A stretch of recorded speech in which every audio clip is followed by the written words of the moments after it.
Hey everyone, welcome to the UFO live stream. Today's open lines where I hope that some of you would call in to share your stories or maybe just to chat with me. But I basically wanted to just get things started. I'm not going to have the shows as often as I used to. This is not going to be true for interviews within the immediate month or two because the Ozark UFO conference is coming up in April. And if everything works out all right, it will be in person. And so I'm really looking forward to that. And leading up to it, I'm going to have a lot of the speakers already come on and do the interviews and talk to them, which will then give me actually a lot more time to enjoy the conferences instead of having interviews lined up and pretty much being busy from morning till night while I'm there. And I know it's not quite the same. I personally also loved the quality that I got from the interviews, where I can just kind of control the environment and have the audio as the best I can and the visual. But it's a lot of stress because a lot of that I have to set up by myself, set up the backdrop, get the room set up, move furniture out, sometimes ask hotel people to move furniture out because I don't have enough room. And so I'm basically not going to be doing that. I'll be basically getting the interviews out of the way before the conference starts. And so the other part was I wanted to regarding Sherry Wild. I didn't give as much detail then, but we were originally scheduled to do an interview, and we still will. But she came down with COVID and wasn't feeling well. Plus, her significant other had a stroke. So all of that kind of came together during that day prior and on that Friday. So she had a lot to deal with. But I apologize for those that were really looking forward to being able to talk to her or wanting to listen to what she had to say. We will reschedule as soon as she's well enough to talk to me. I will definitely have her on. And so far, I think in February, every Friday, I'm going to have an interview, and then depends on how many more sign up from the conference to do an interview with me. There would basically be an interview every Friday leading up to April 8th till 10th. That's when the conference will be going on in Eureka Springs. Sometime in February. And actually, I'll do that, let's say, beginning of March 9th or March 9th, I will have a show to make an announcement. But if some of you that are watching would love to participate or go to the conference, of course, the link is in the description below for you to get your tickets and make all the arrangements necessary. But I was given 2 tickets that I can give out to those that that I guess win them for lack of a better word. So what I was thinking, if every interview and show, if those of you watching, if you like the interview and leave a comment, whatever the comment may be, that's up to you. But with the hashtag Ozark 2022, I will then on March 9th, make a selection, just basically have any of the interviews or open lines. I will pick a random one, and then out of those, I will have basically the algorithm look through and randomly pick somebody that has the hashtag Ozark 2022 in their comment section and liking the page as well. So, or the video, I should say. So anyway, it's a bit of a work. But if you really would like the chance to win 2 tickets, it would be 2 tickets for in person and for all 3 days, so the 8th, 9th, and 10th. That's all I can offer for now. The arrangements for you to come down and find a place to stay and all of that would have to be up to you, but at least I got you when it comes to tickets. So anyway, any videos starting with this one all the way up till March 9th, I will then make an announcement and show basically who was randomly picked for those 2 tickets if you're interested to go. It will be in Eureka Springs, Arkansas, April 8th till 10th. Okay, so got that out of the way. And so I think that's pretty much it. So anyway, for any of you that are not part of the Telegram group, but would like to come on and speak to me today, I'm probably going to be on for maybe an hour and a half to maybe an hour and 50 minutes. I have to get off at 9 o'clock. So I'm hoping that until then, I can talk to some of you, either answer some questions or in chat, or have you come on to Telegram to speak to me directly. But you can always download the Telegram app, install it on your phone or the computer. The link for the Telegram group for UFO Hub is in the description below, and you'll see a voice chat going on there right now. You can simply join it, raise your hand, and I will cue you in. So let's see. I didn't have my notes, but yeah, it's just kind of trying to get back into the groove. I've basically been concentrating a lot on ham radio, and it's sort of official, unofficial, but there's an official UFO Hub ham station, or radio, not radio, ham shack. If for those of you that might be ham radio operators, the call sign is KD0KCY, and you can try to chime in. You can usually find me on 2 meters around the Northwest Arkansas area. You can also, I'm working on getting a HF rig so I can kind of talk to people more broadly, and I will probably be putting out and letting some people know which frequencies, on which frequencies I can be found there. But anyway, that's been kind of my concentration to just kind of work on that, because as most of you have seen, aliens have not landed yet, and I have, as I kind of predicted, it's not going to be happening anytime soon.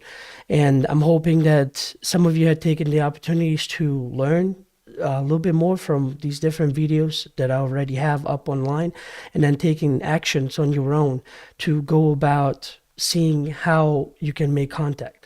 And I hope you took those steps. Otherwise, you were probably impatiently just waiting for the next interview or the next video, or maybe going over to another channel. And if this is all you want, that's fine, but it's not going to get you the very thing you say you want, which is contact, because there's a lot of work that you have to do and work on your own and work within to figure out what is it, what's hindering you from truly understanding what contact is about, and why is it that only these seemingly random people are having all these different contacts, but here you are, you're personally are not, even though you say you've been really, really wanting to.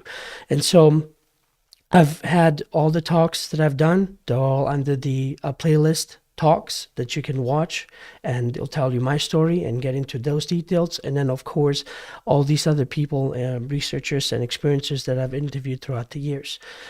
So I think that's pretty much it. Let me see then who we have here.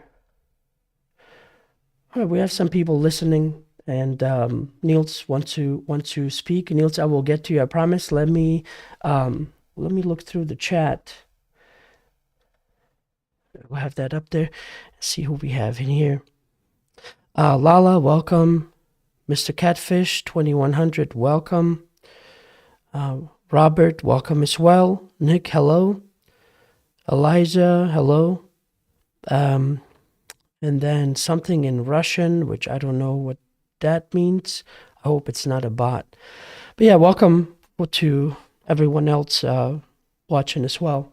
So, all right, well, I guess I'll bring in Niels. We'll chat, we'll talk wherever it takes us, whichever direction. I'll look into the chat as well and see how many, if there's any questions that I could maybe address, or if there's any questions regarding the conversations that I'm already having with someone on Telegram.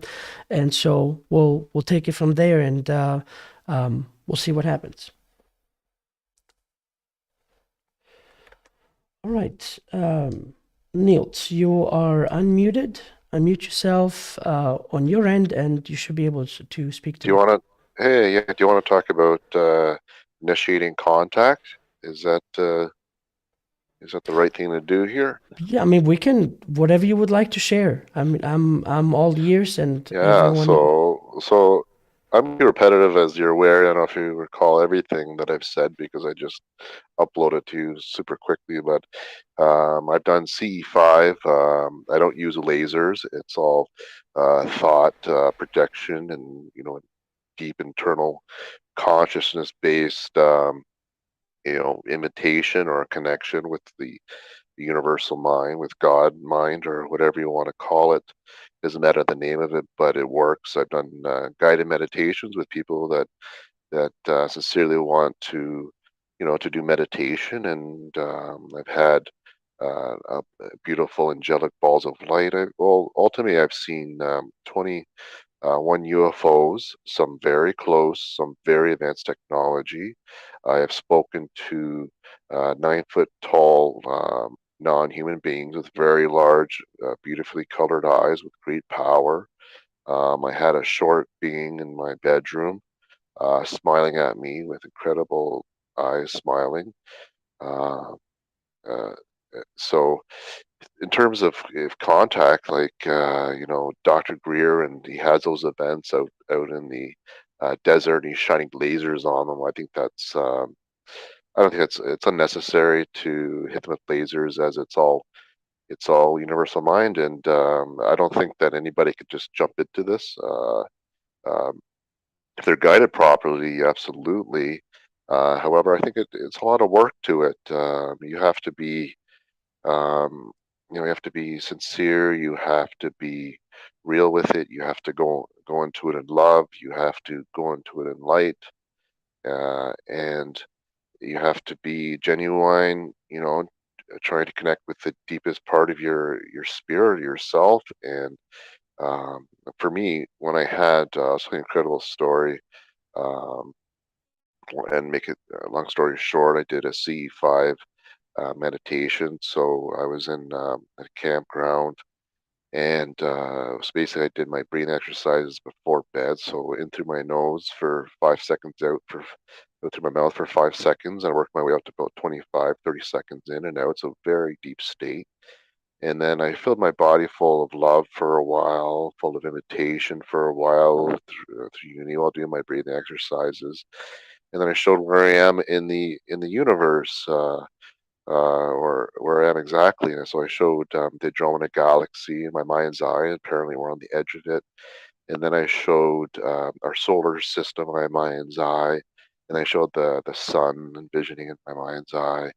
And then the Earth, and then the continent, and all the way to my location. And I fell asleep. And then the next night, uh, my wife and I, and there's other people there too, witnessed this craft, and if you know, like 4K TV, and fluorescent light of like a gas station, it was like similar to that, but it was technology was probably at least 80 to 100 years more advanced. And this silent craft came right down over about 100 feet above us.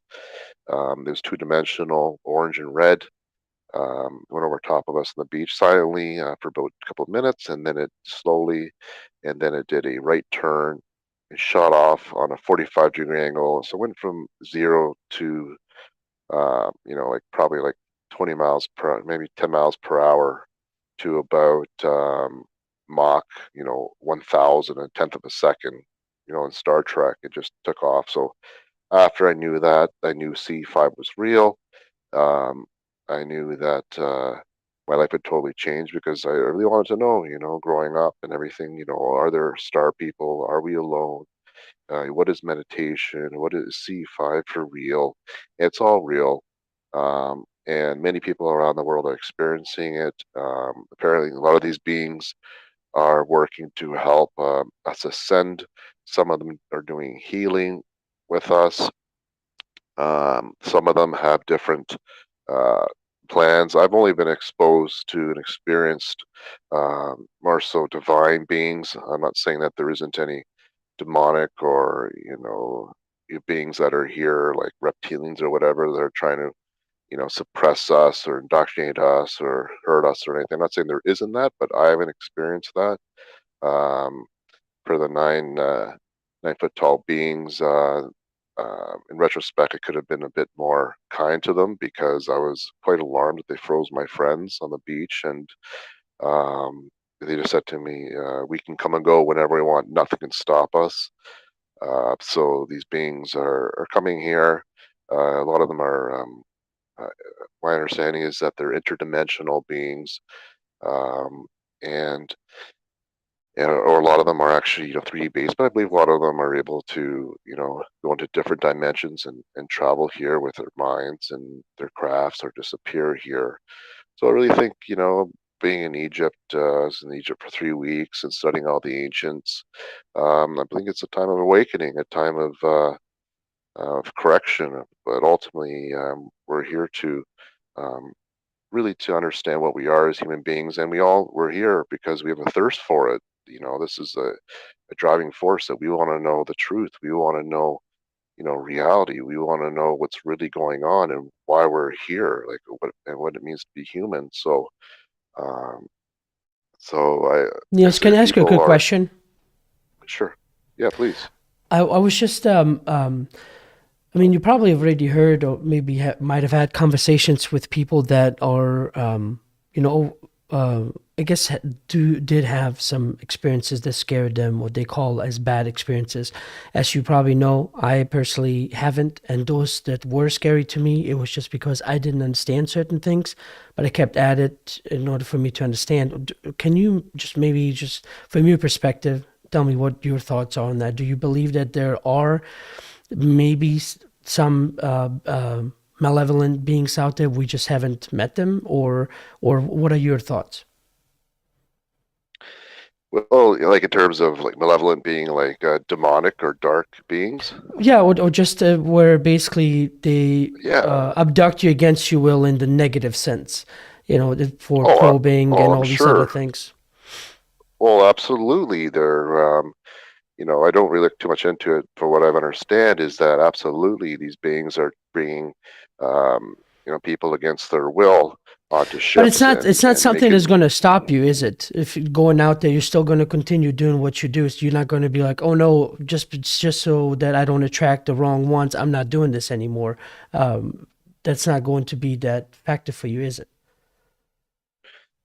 No, no, I mean like that is a possibility, but I think that I'm on a different spiritual path than that. Is it a possibility that if I continue doing sleep, like I personally don't do this at all, and I just thought of you because I haven't heard from you for a while, and you popped into my mind last 2 days, and I wondered, and here you are. So I really don't invest too much time to C5 anymore. As I mentioned earlier, I'm more into finding out if Sasquatch is real or not. Mhm. And I've seen one in Utah, but I mean, absolutely in terms of malevolent, I'm sure, like, us being, even us as humans going to different planets or even going to different ecosystems, all have different plans when we go in there, maybe we want to take them and, basically take them and kill them and then keep them in our laboratory to analyze or whatnot. Or so there's all kinds of different uh, missions here, or agendas, I imagine. But the ones I can only speak on the ones that I've experienced personally. That can guarantee that this is real. Like I don't want to talk. I don't want to go too much into things that I don't have evidence of. It just would be against my spirit. You know what I mean? But if you're getting into a spiritual level and you're inviting these beings with your DMT and your pineal gland releasing and your ascending and your through your meditation and your sincere requests and all that, then I think you're going to attract the type of being to you that are picking up on your request or your ability to tap into the higher realm, the higher dimensional, advanced consciousness or whatever you want to call it.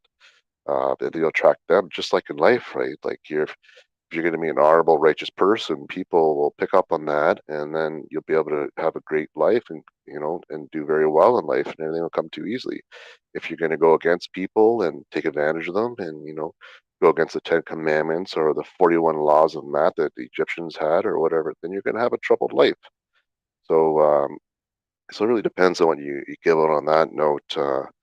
Yeah, hopefully that explained it. Yeah, no, no. I mean, it makes sense. At least you have a principle that you develop for yourself, and you're living by it. You're doing things according to that. Sometimes I feel people would, whatever it is, even if they eventually find out it doesn't work for them, it'll at least give them an opportunity to make adjustments and changes, but to at least have I don't know if a goal is a good word, but to at least have a set of principles to go by and to which hold to when they're initiating contact or doing all these other, all these different things. Because there's some of them, they go to this person, they take a little bit from there, and then go to another person and take some from them. And, basically they're going in with these bits and pieces of like 10 different people and quote unquote teachers that have told them something. And I think there's such a confusing and just a disarray of a Yeah, process to go into. It's like find out what you want first from it yourself, and kind of go from there. If it doesn't work out, or things need changing, then at least you know what you need changing. But when you go in with like this collection of things that aren't even yours, it's like, what do you go about figuring out what's working, what's not?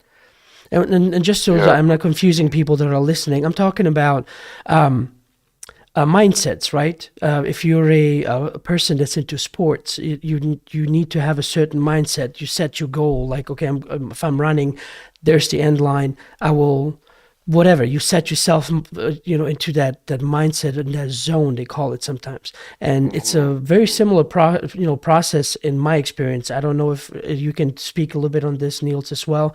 But it's yeah. I just want to. I want to. it's an intention. It's an intention of, Yeah, and it's not necessarily of what to get from the outcome, but it's like what you're about to do it in the most you way possible, if that makes sense.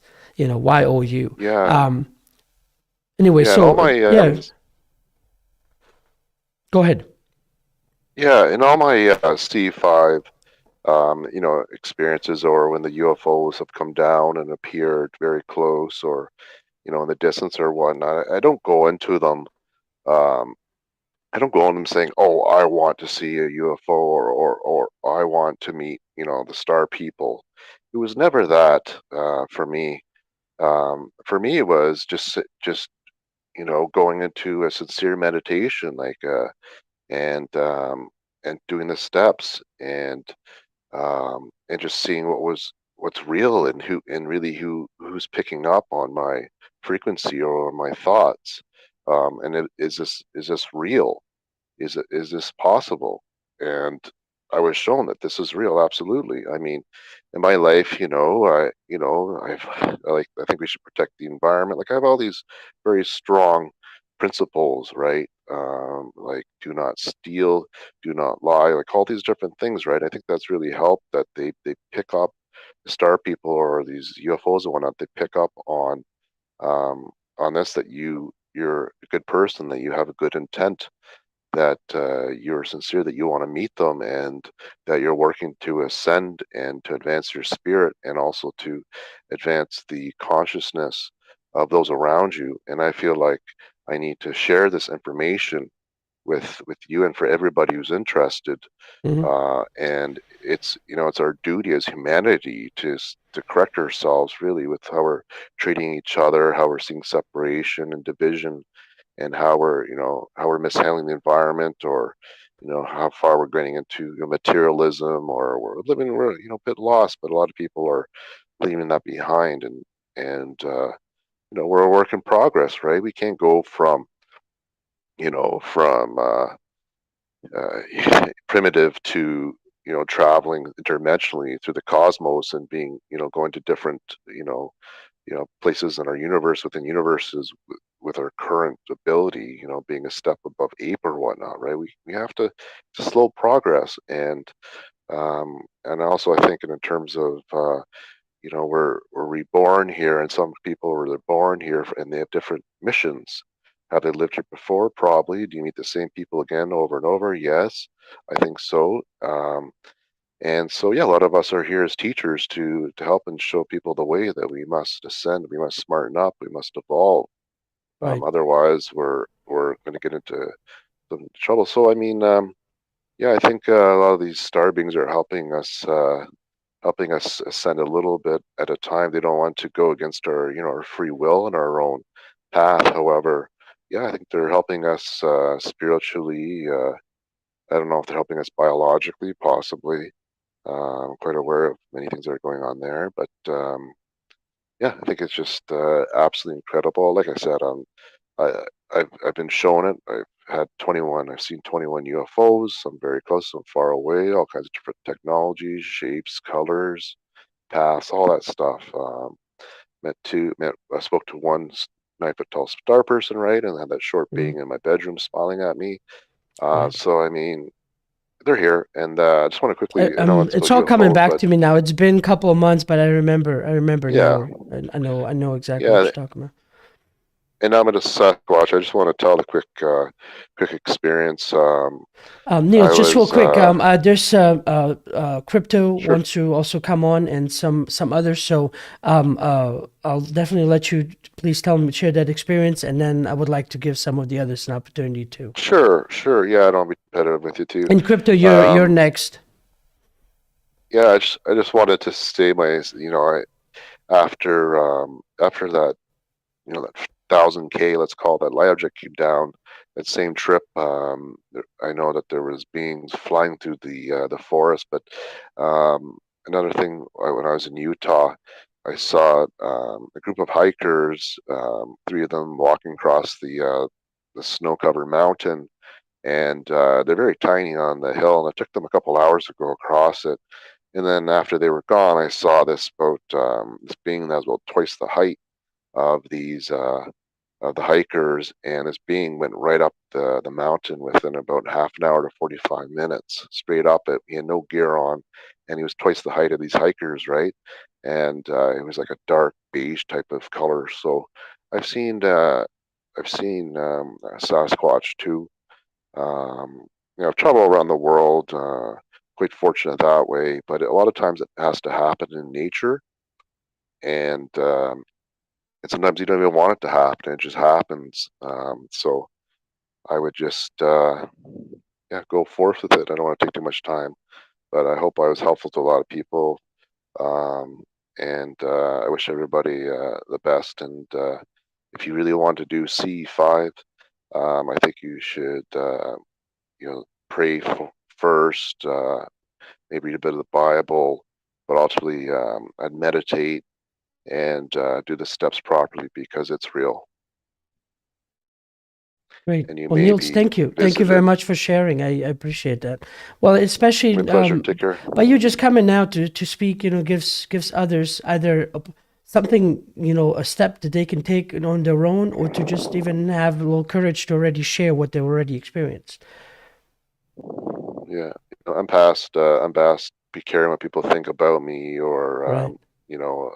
or being brave or whatever you want to call it, courage. I just say how it is, and that's God's truth, and I'm not afraid to say it because I just want to send love and knowledge and light out there to everybody and help them out. Great. Well, thank you, Niels. I Uh, appreciate it, and you're I welcome. hope you Take care, come on everybody. again sometime. For sure. Take care. All right. Take care. Okay. Crypto, I will come to you next. I will unmute you here in one quick second. I just saw a question from Robert in chat. It said, I have a question on taking DMT. Do you know a case where one person is on DMT and the other person is not on DMT, but they both see a UFO or ET? I, if you just from personal experience, I have not experienced that because I've been to places where even like, let's say, just inanimate objects where you have a person that's on DMT and the other one is not, and they view it in a different way, although they're both seeing, let's say a cup or whatever, something, some kind of object, whether it's an item in the kitchen or wherever they happen to be. But I'm sorry that I cannot give you a story or confirm whether or not both would. But when it comes to vibrations, it is possible that you don't even have to be on DMT. I've heard several different stories at certain events where not necessarily any psychedelics were not involved whatsoever, but let's say out of a group of 10 people, half would see a full-on craft that looks physical to them, while the others would either see nothing or just like a slight haze or somewhat in a shape of a just a very light cloud. And so I've had basically heard from people that I trust very much that were at these certain retreats and said, okay, this is what happened.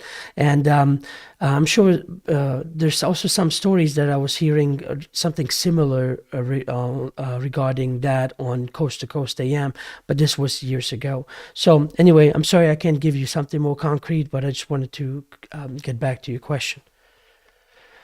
Okay, Crypto, you are unmuted on my end, and then also next is New Paradigm. So after Crypto, New Paradigm, you're next, but I want to give Crypto his opportunity as well. So Crypto, you can unmute yourself and go ahead.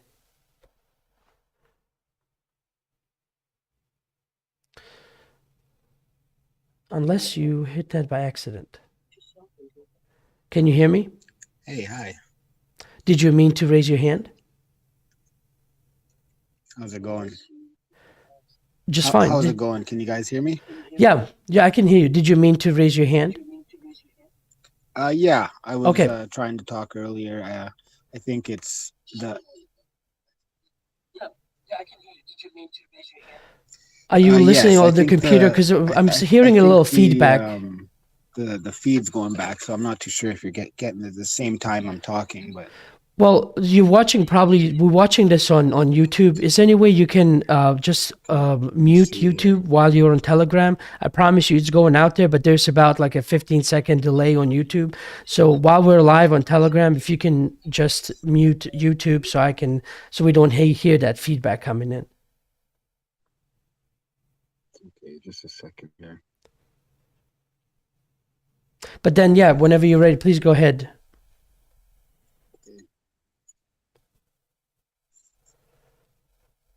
I think I have it set up in a way that you can hear me here. Just the screen. Yeah, no, I can hear you just fine. Okay, perfect. So yeah, I was just gonna jump in and at the moment there, and I just wanted to comment on what Neil was saying. I was just gonna mention a project I recently came across. It's called a Godot movement.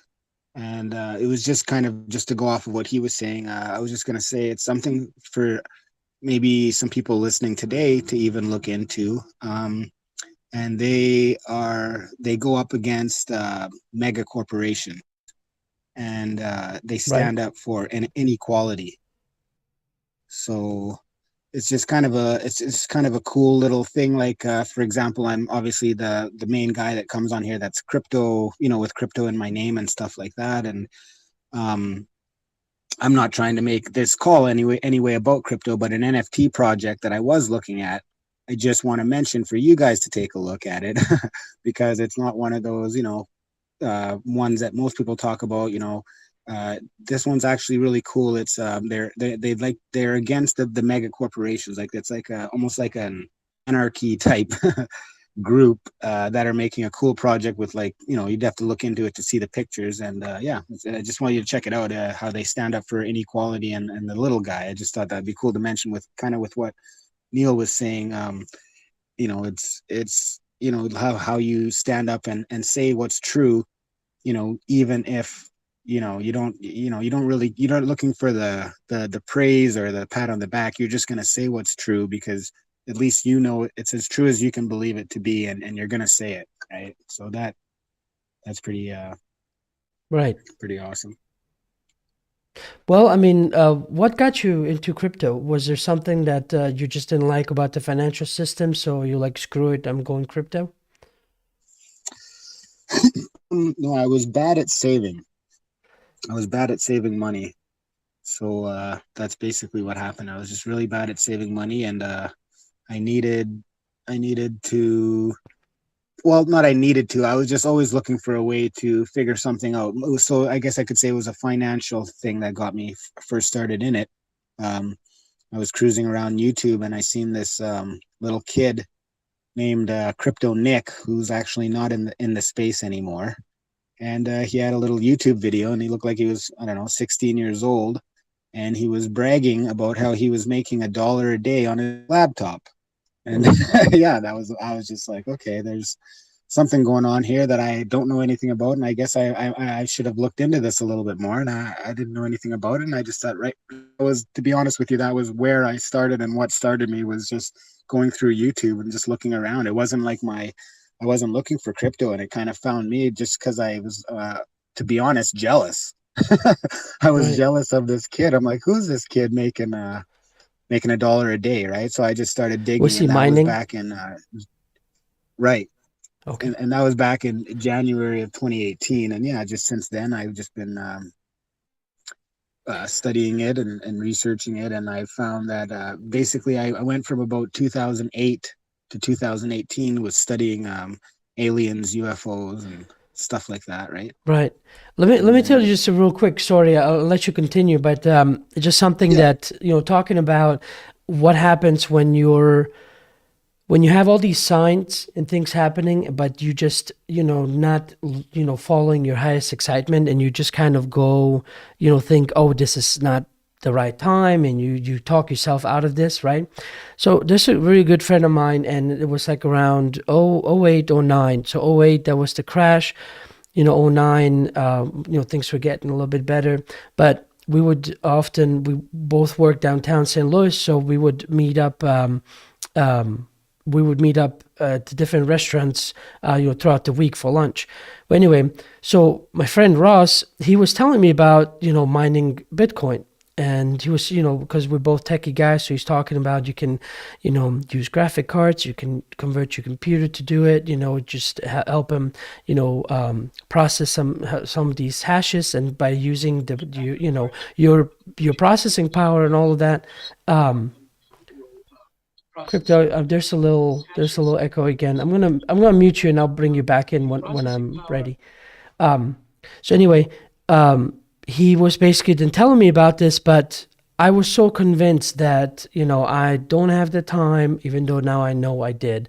Um, and the way he was telling me at that time, it was like 50 cents a dollar or so, if I'm not mistaken, per Bitcoin.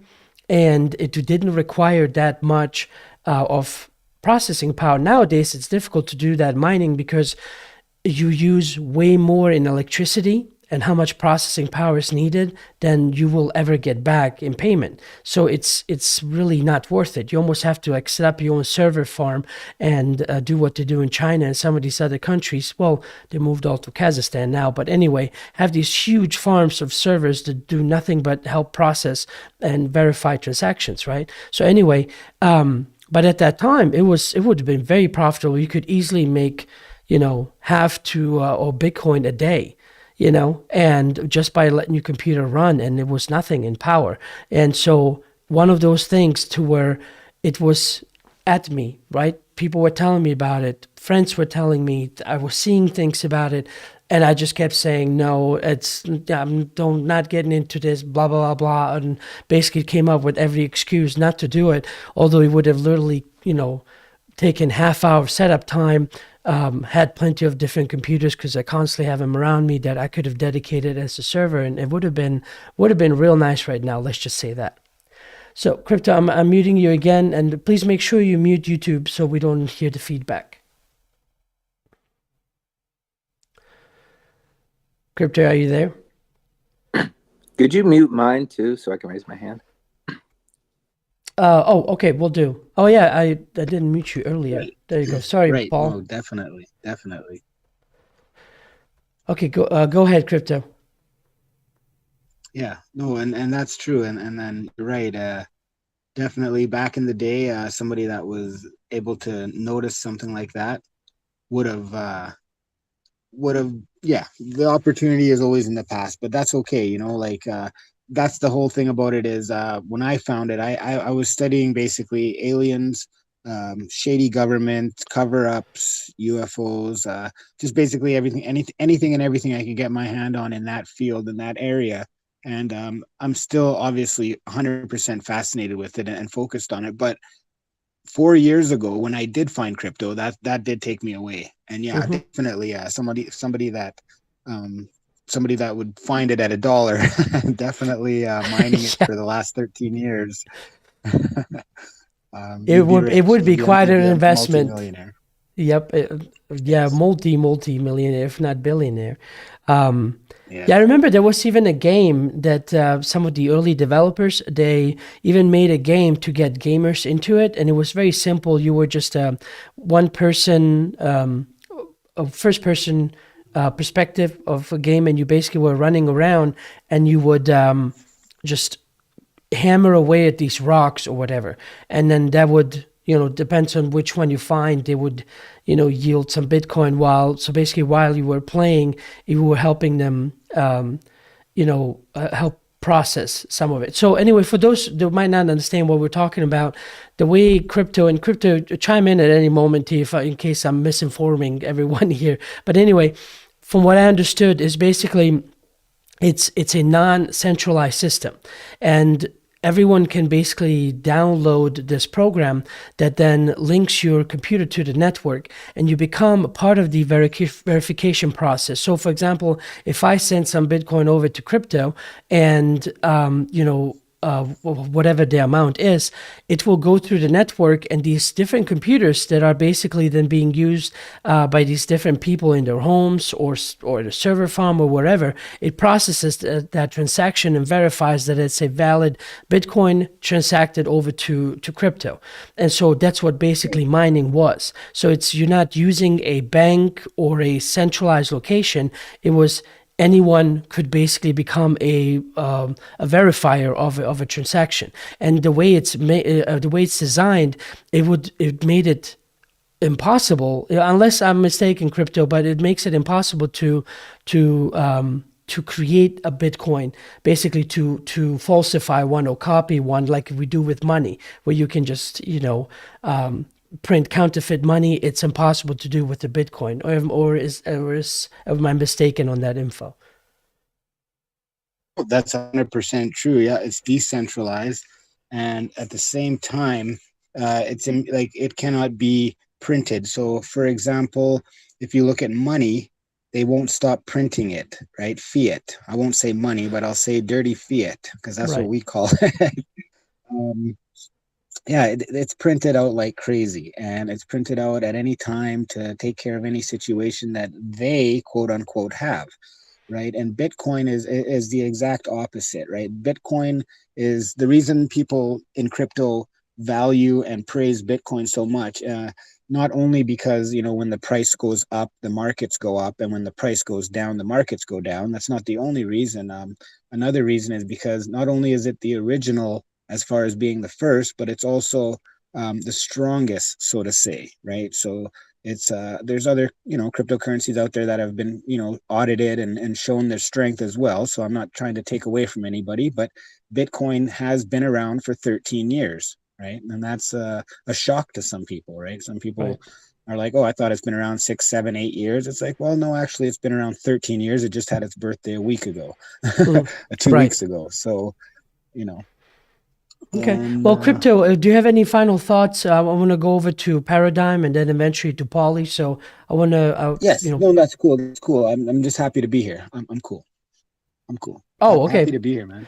Yeah, no, well, thanks for chiming in. I appreciate you, logging in and chatting with me. I really do mean it when I say I appreciate it, because, otherwise we will have dead air or me just babbling on and on about something randomly. So I like the interaction, and thank you very much for taking the time to talk to me.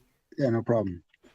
All right, well, Crypto, we'll stay in touch. Hope you join in again sometime. So appreciate it.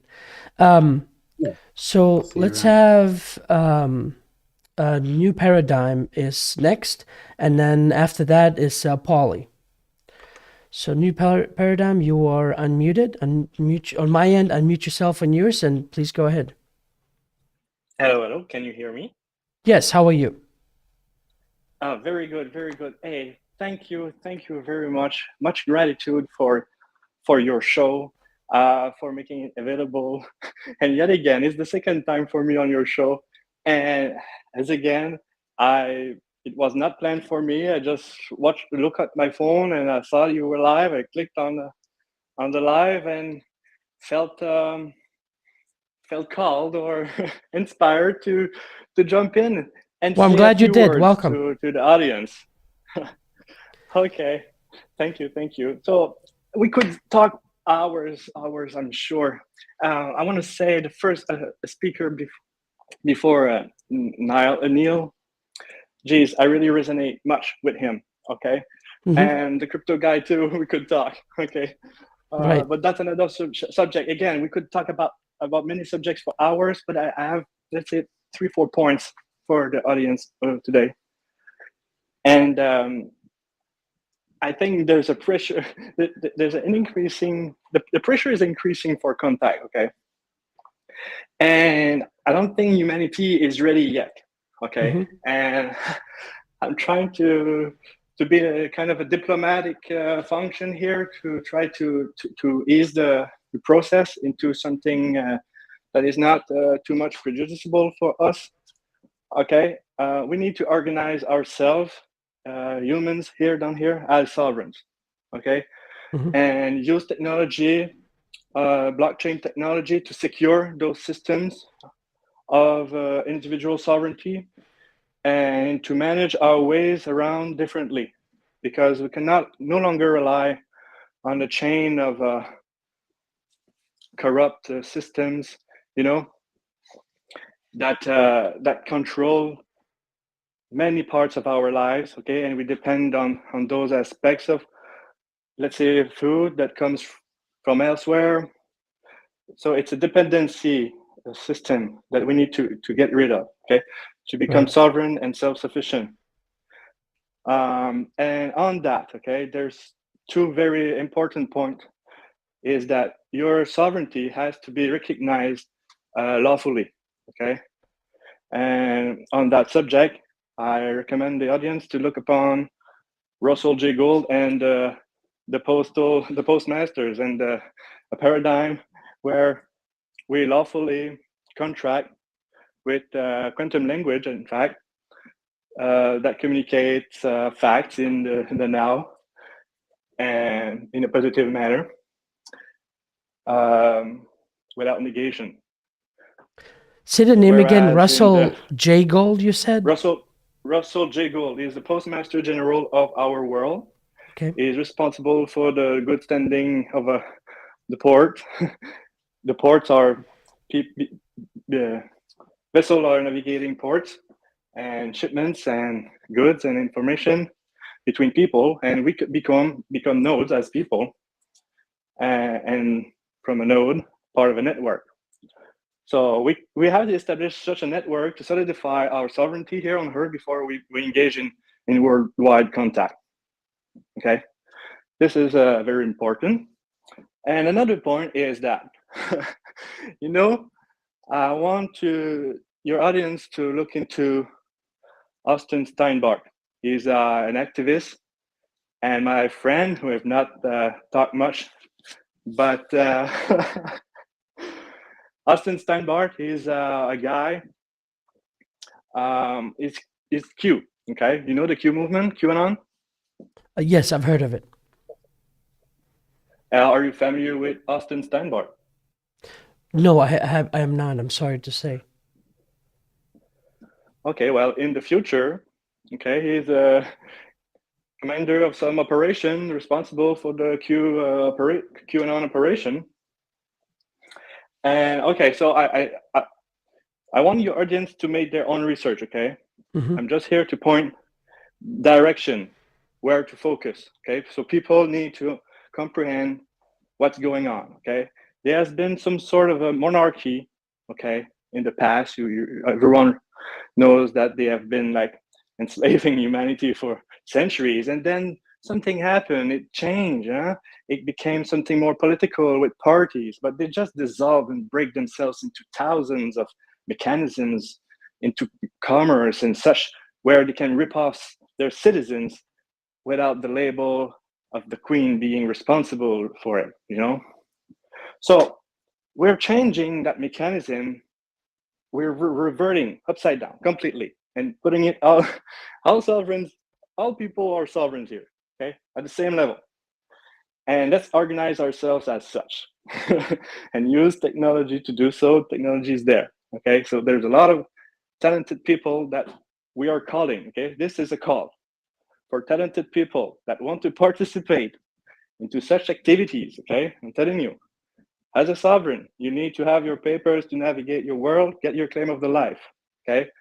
From that, after that, tell your talent, tell your volition to contribute. In that process, you'll have plenty of opportunities, and we'll connect, and we'll build those systems, we'll build those structures, okay? So again, looking on the Austin Steinbach story, he brings a lot of light on the corruption in the fiction world, okay? A world that we're replacing with alternatives, with technology, where we are responsible and sovereign for our own affairs, and we no longer rely on a big external figure that takes care of us, okay? So people have to change their mindset. Just hold on, just real quick. What do you have a shorter name that I can call you by? Because I was so saying new paradigm. Can you, even if it's a anonymous name? You can call me Mike. Mike. Okay, Mike. I just wanted to ask you. So before you continue, I think I know where you're going with that. So that's also then under the certain assumption that we are not. You mean that we're basically not treated right by our respective governments, therefore we need to take more action and become more sovereign? Is that what you're leading to? Well, at the end, it's a discovery of the self, and if people are sovereign in themselves, they'll have to let's say resonate with their own environment, and they would change their environment, they will change their habit, they will change their attitude toward life as they are sovereign, okay? They will go because they have the volition to do something, not because they are forced by another external figure that have some pressure on one. Okay. So it's because when people are under slavery, okay, they go for, let's say, for money. So they have to find money to survive, and it's always a trouble mind. It occupy always the mind to how to survive. Mm-hmm. Okay, but during that time, those people are working, and all that energy is harvested by a system of enslavement. You mean sort of like corporations? Because corporations, I would view that as almost like legal slavery. Of course, but people are binding into it with their own volition, so that's why it runs. But when people change their mind, and we're seeing it with the wave of change on Earth, so we're seeing it and we're feeling it. Most people that we could say are a little bit sensitive knows that there's a shift happening. Right. Okay? And more people that were less sensitive feel it too now. It's becoming obvious. And those who were felt nothing, they were numb, those will be the last to feel it. But those who are on pills maybe for years or so, people that couldn't face the changes of reality beforehand, so they took some medical, sometimes means to cope with their life. Right. Anyway, I want to say thank you for your show. People need to take responsibility, inner responsibility for their action. And there are solutions. And I am pointing you toward the Q team, the Quantum Party, building a political party. I would say political, for citizens, okay, to engage in a new form of democracy, where there's a referendum for any ideas that you can come up with. Right. And let's talk about those great ideas together and build a society we want to create. So I'm here to catalyze that.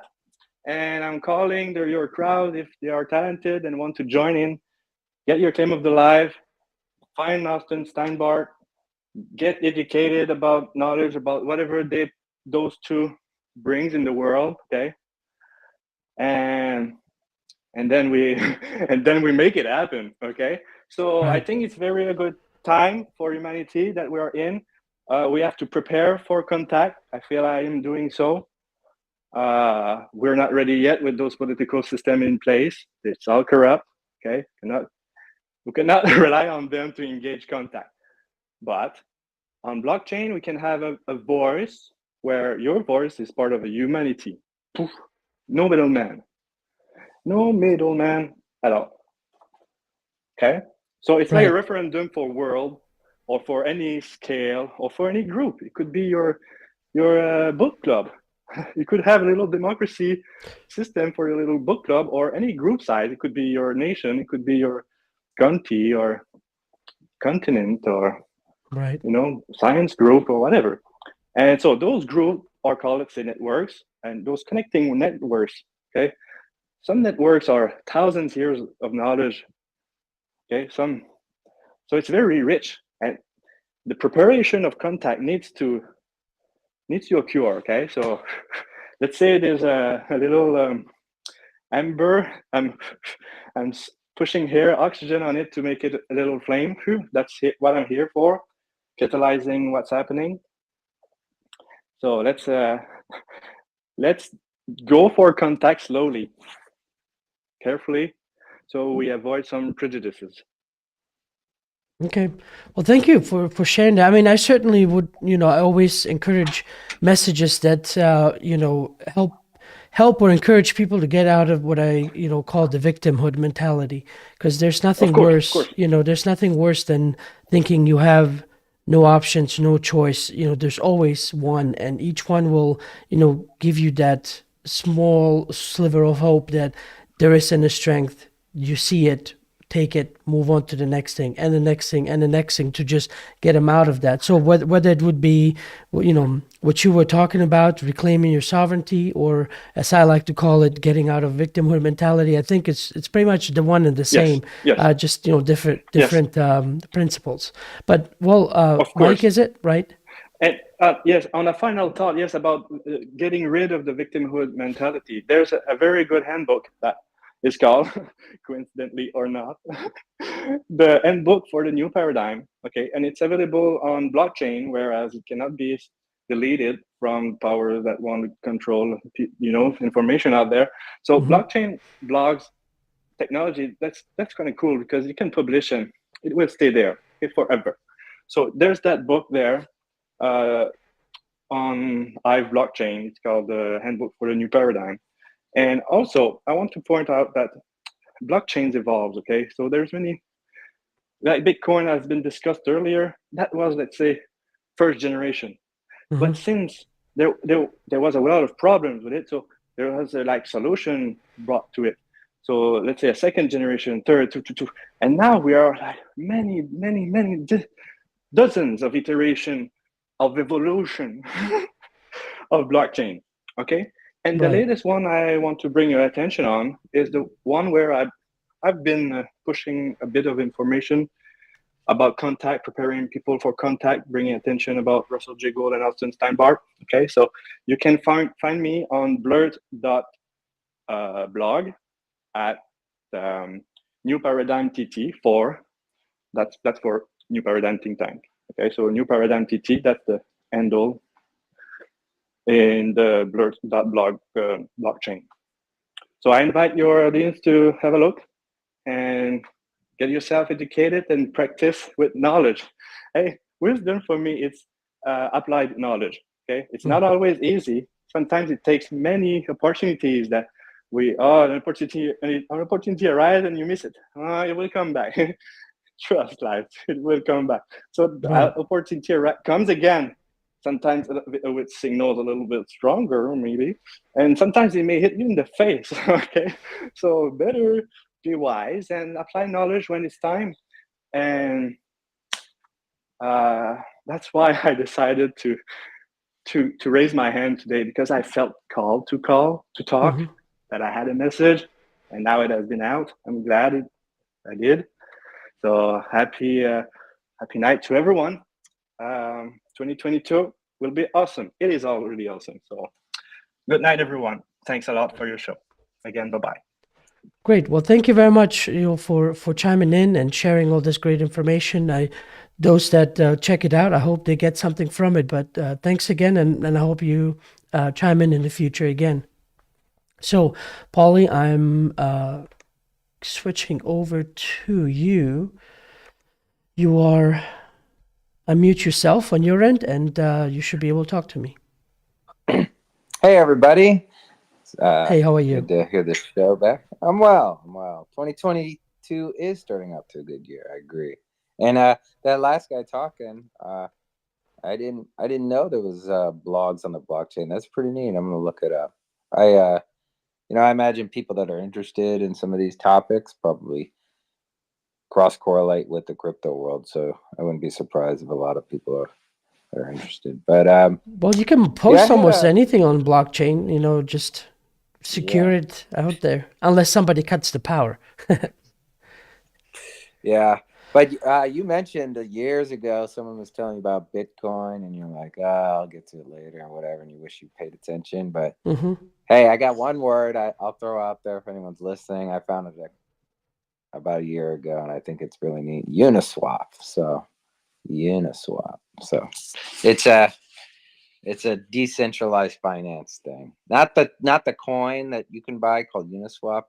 No, I'm talking about the technology, what it is. It's pretty neat. But back to the main topic. Niles was pretty interesting, and I see he's still on the call. And I was wondering, he mentioned CE5, and I've always wanted to hear a little bit about people's experiences there, if it needs to be, because I looked into doing it. I read I think one of the manuals, but it seemed like you need a big group, and I'm not sure I have people that would be interested in that. So I was wondering if that's something you could do on your own, stuff like that. So Well, I thanks. mean, I want to give you the opportunity to talk and share about whatever you like, but he just raised his hand. So if you want him to Yeah, come on and definitely. tell you a little bit, if not, I'll let you keep on talking. And one more thing, someone was asking about DMT. I don't want to steer it in that direction, but We have no specific direction. Go in any direction you okay. like. But if someone had questions about that, they could ask it, and maybe I could respond. I have some experience, and it lives up to its reputation. Yeah, I think the question was asked by Robert, and he was asking a person on DMT and one that is not, if there was a UFO in the sky, would they both see the same UFO? I think that's what the question was. I've done a handful of ceremonies in a controlled environment with a shaman. You see a lot of things, and when people share stories, they see a lot of weird things, and sometimes you see things other people can see too. And I've had UFO sightings, actually the same one, happen either the day later in the day when I'm straight, or the next day, and I'll know to look up. So I don't know what that's about, but I've seen the same thing, like either a day later, or I don't know what that's about. It's too complicated for me to understand. But if someone were interested and they're on Telegram, they can DM me and I can go into it a little bit. But I don't feel like talking about it right now. All right. But if I think Niles was going to respond. Well, no, you have the floor, so it's all about you right now. So I was asking you if you would like him to come on to tell you a bit about CE5. Yeah. Okay, you do? Yes. I've been very interested in that a long time, and I think other people might find it neat if they've never heard about it. Maybe we could hear, and I might have some questions about that. Okay, well, so here's what I ask. I will leave you unmuted so you can just make sure you mute yourself so that we don't hear any background noise or anything like that. I'd appreciate it. But yeah, I'll let you basically, I'll mute him and then you chime in and you guys chat because whatever you guys discuss and work out, everyone else listening and watching, it'll benefit them too. Niels, you're unmuted. Yeah, well, with ayahuasca, there's definitely a shaman has to help you, and it's incredible because you purge after 30 minutes, yeah, and then you go into. It's different for everybody. In terms of C5, you don't have to really be in a group. Well, just real quick, you're a bit too close this is to the about you. mic. Is there any way you can just give it a little bit of Yeah, distance? Because there's a yeah, lot of that sure. breath hitting that I mic. understand. I understand. So if yeah, you don't have to do it in a group, but you don't have to use lasers. This is a personal spiritual experience with you, your spirit, your higher self. So I really don't think it's necessary, you know, to be in that group. Just if you want to do it, just do it on your own. And I suggest doing it in nature. Away from everybody else. Just do your own thing. That's when you may have your experience. You may have incredible light ships come down to you. Do you Behave differently. Yeah. do you have to go to a remote place, or do you have to be there all night, or during the day? Can you do it? Like, what do you? Are there Yeah. certain For parts some, maybe in the country maybe you got to be for this stuff? yeah, like out in nature in places like a lot of mine happen in the night sky, right? Like I have seen a cylinder object at about 100 feet stationary, 100,000 feet stationary. It was like a tube like, and then just vanished faster than the light switched off. I watched it for about 5 minutes. So, I mean, in terms of C5, usually my experiences happen in the evenings, uh, with beautiful night sky. Uh, but I've seen one in a field. Pretty sure it was landed in a forest line. And anyways, so But you mentioned you saw beings. Was that through your yeah, third eye, or was that no, they that literally walked up? this is in yeah. So I'll tell you what happened. And I didn't do C5 or anything. What happened was I was at a cottage and a bunch of us wanted to go for a walk. So we're walking along the beach, and all of a sudden, all my friends stop, and I wondered why. And long story short, they were 9 feet tall and they had very large eyes with all kinds of different colors, multitude of colors, and wearing black thin suits. So it's real. It happened. And so where to go Um, from here, really? the Ever since I started kind of getting into this stuff, I'm not gonna lie, my meditations are getting a lot more interesting. So I've been meditating for years, but now I don't know. Things are coming Oh, through, energies, there you go. feelings, visuals, my dreams. Sometimes I don't know. I don't know what's going on with those. Do you have any insight on Can I dream state? just, Maybe, I'm sorry to interrupt, yeah. Paulie. Forgive me, I interrupt you mid-sentence. I just want to get this out of the way and then, please ask it again. I hate to be like Mr. Obvious here, but sometimes I've actually, when I was talking to a friend of mine, they're talking about, how do I do this? How do I do that? And I had to kind of, I don't know why, sometimes I've become like, snarky. Sometimes I just, like these quick, witty things. It's like, if you intend to walk, then you have to literally get up and walk. If you sit there and thinking about walking, it's not walking, right? And so, I broke it down in quite literally in those physical terms to where, everyone's like, how do I go about this? Well, I was thinking about talking, trying to contact aliens or all this other stuff. It's like, you know, it's simple as that. It's like if you say I need to walk here or I need to go, if you're not up and walking and actually doing it, you're not doing it, period. And so I just want to put that out there. I'm sorry for being Mr. Obvious here, but I just thought it was fitting regarding things you were talking about. It wasn't a criticism for viewers, just anyone else listening, that that when you start meditating, when you start doing these different things, you are literally going into the direction you want. So it's no wonder things are happening or coming together for you. So anyway, I'm sorry to interrupt. Please continue. Yeah, that's good advice. What was that? You said Ubisoft? What was that one? Oh, for the crypto Uniswap. It's got a little unicorn.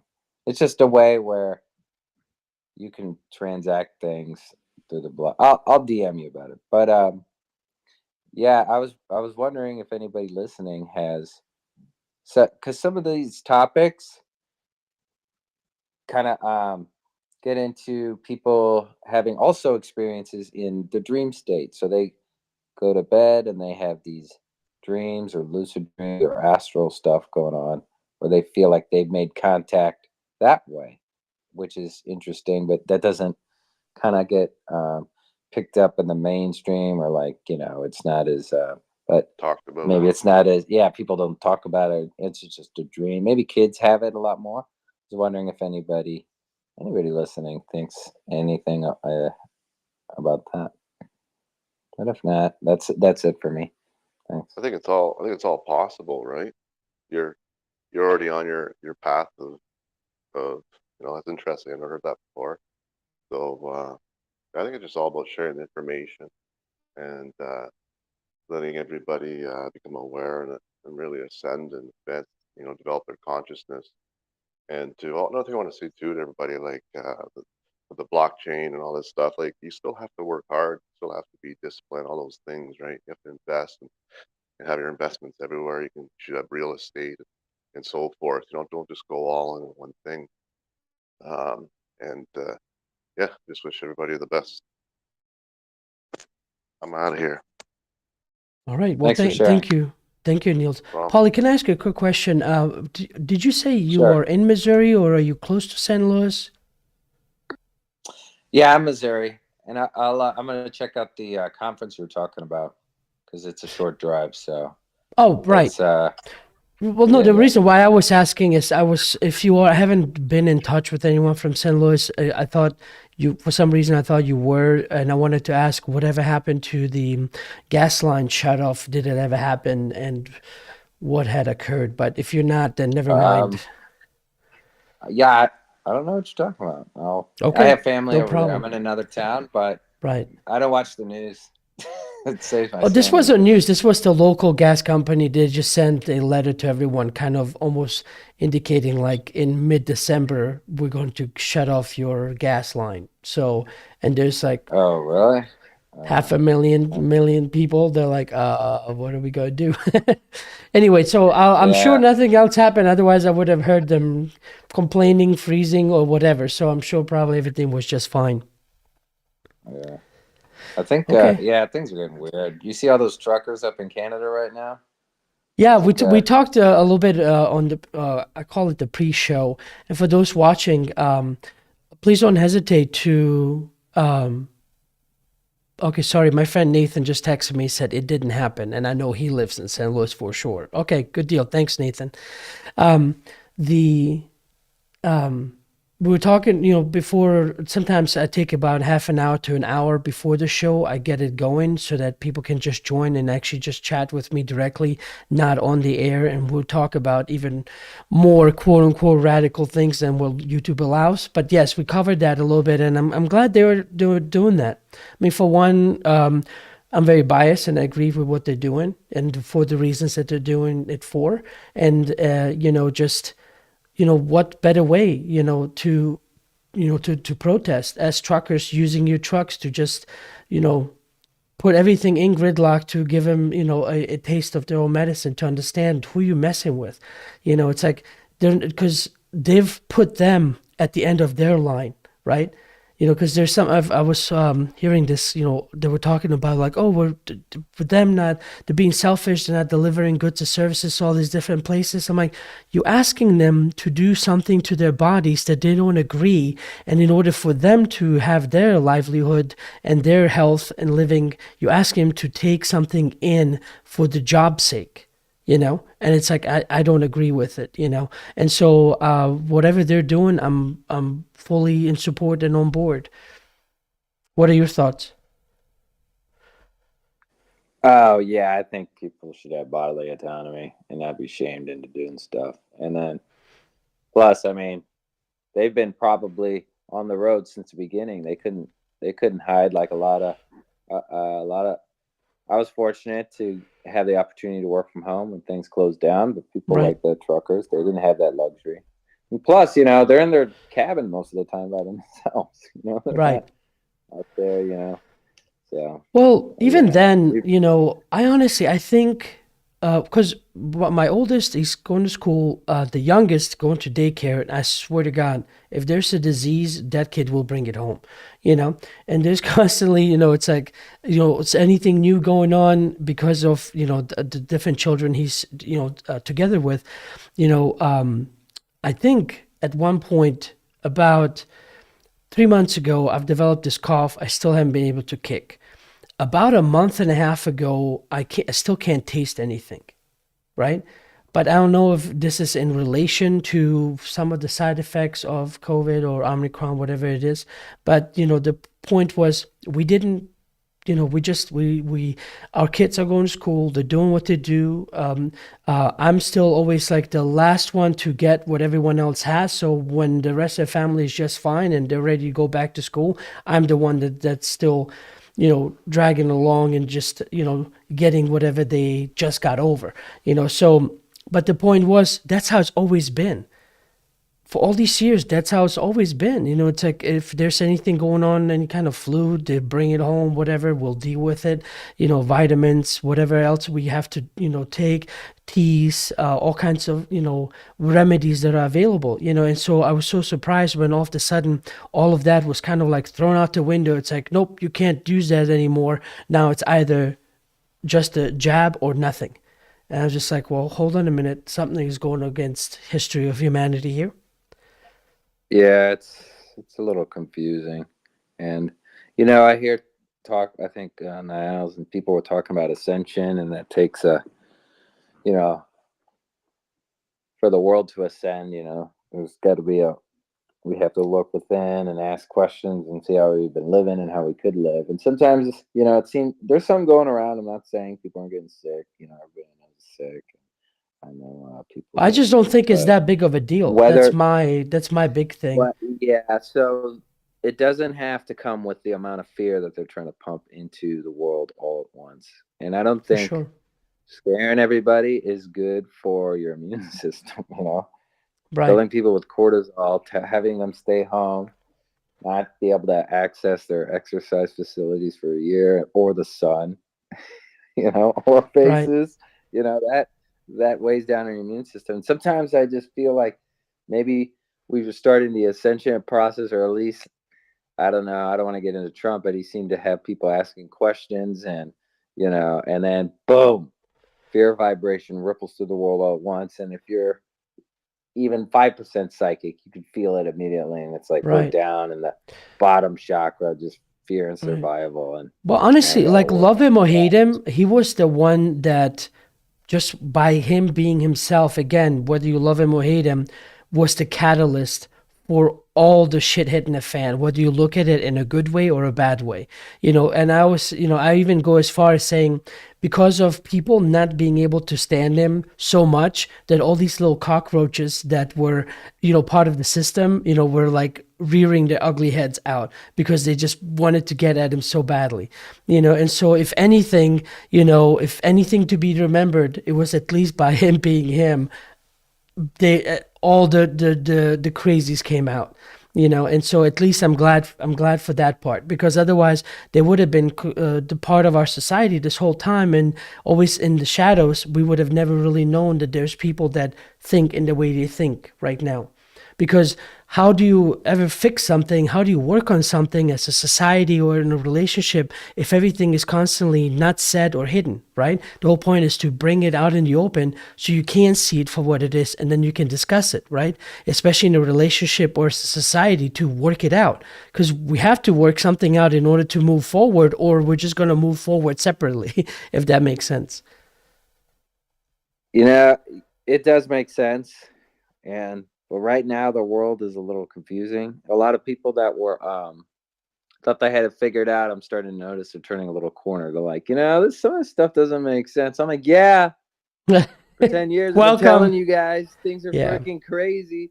And they're like, well, yeah, it's getting weird. There's a slow turnaround. Yeah. What was the word? I think, I don't know if I said it on the pre-show or if I said it earlier while we were alive. It was the cognitive dissonance, right? It was you going yeah, cognitive dissonance is when you hold two opposing ideas in your head, and it right, causes great and it's distress. been flared up heavily for a lot of people. Yeah, what helped me? I a long time ago, like I was doing a startup, and I was for sure it's gonna work, and like I believed in myself and all that. Those things don't work out most of the time. So when it didn't work out, right, there was one day I'm like, you know what, this isn't gonna work out. So I stopped. I'm like, maybe I don't know how to think properly. So I went on Wikipedia, cognitive dissonance, I found that, and then I found a whole list. I forgot the subcategory it's in, but there's bandwagon effect, cognitive dissonance, and a whole other thing. There's a whole list of them. I don't know the term. I forget what it is, but reading that Wikipedia, going through everything that our brain kind of does to mislead us or misrepresenting us, it was very enlightening for me. Right. And it Right. changed the way I think. I'll try to think of a term. But hey, thanks for your time, everybody. Thanks for listening. And I like to sometimes ask questions to the group to get the other stories going. Right, Good deal. Yeah, I mean, that's what it's all about. If you don't have your own story, chat with each other. Initially this was also supposed to be an opportunity to have a meeting online, but just the only difference is that it's also live while everyone else is watching all of us meeting. Okay. All right. Well, sorry, I thought you were still going to say something. Well, Paulie, thank you. And look who we have here. Fab22. Fab, I guess you're going to close out the show, so I'm going to let you, give us your thoughts and then let you, finish up however long it takes. Welcome.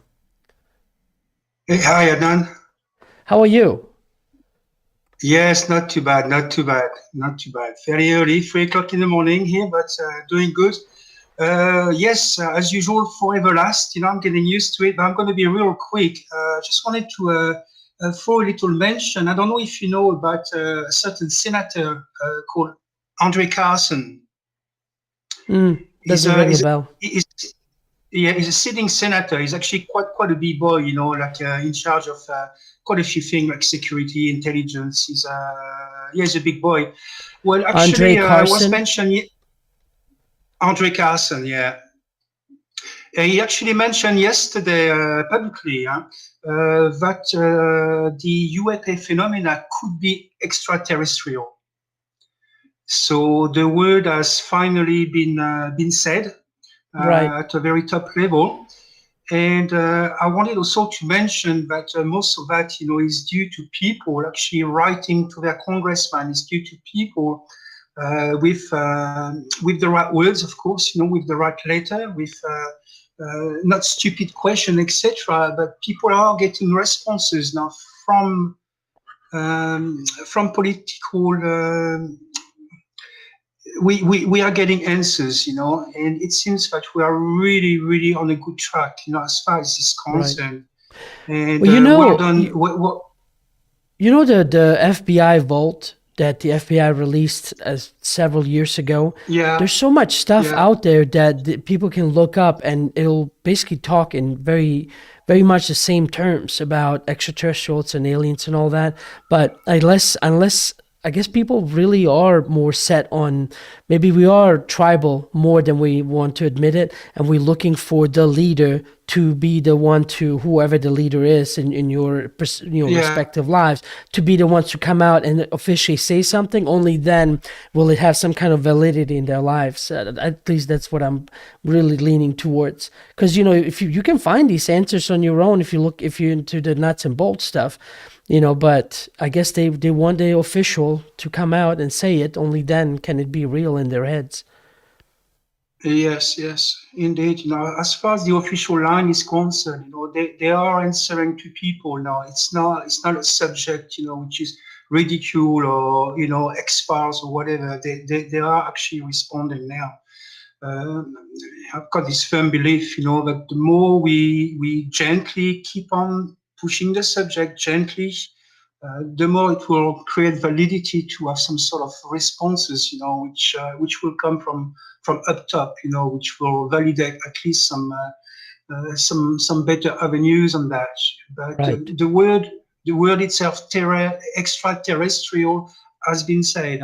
He basically mentioned it could be three things. It could be some outlandish technology. It could be this, and it could also be extraterrestrial. And he was very serious about it.